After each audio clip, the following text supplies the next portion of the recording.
Jika kamu membaca ini untuk dirimu sendiri, atau mungkin untuk seseorang yang kamu sayangi, klik like, follow, atau subscribe.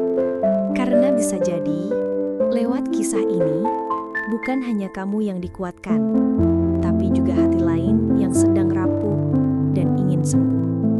Mari terus berbagi cahaya, sekecil apapun itu.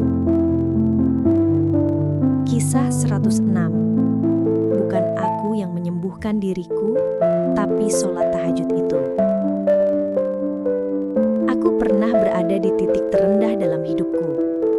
Secara medis, semuanya sudah dicoba.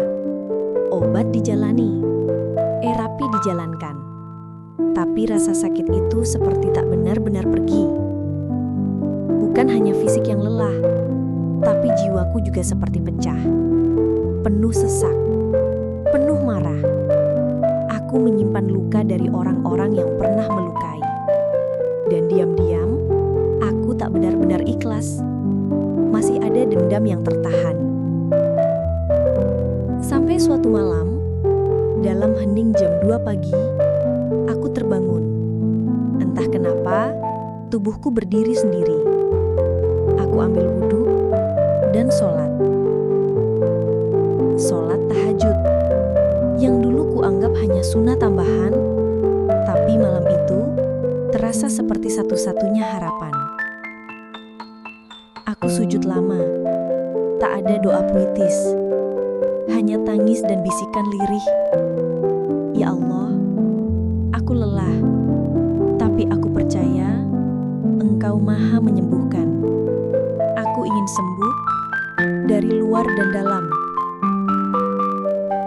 Malam itu juga, aku sebut satu persatu nama orang yang pernah menyakitiku.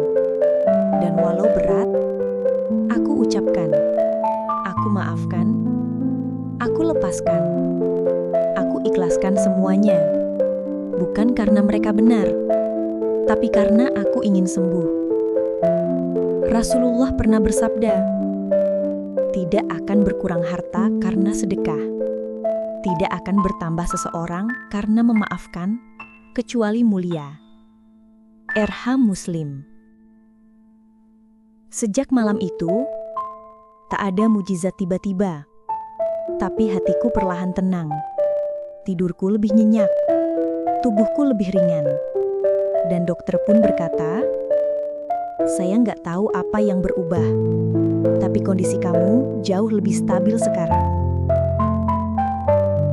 Dan aku tahu, itu bukan karena obat, bukan karena aku kuat, tapi karena aku memilih untuk menyambung hubungan dengan langit dan melepaskan beban yang kupendam selama ini.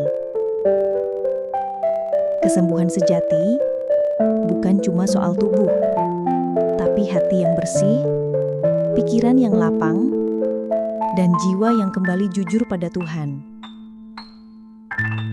Jika kisah ini menguatkanmu, bagikan juga untuk orang yang kamu tahu sedang berjuang. Klik like, follow, atau subscribe.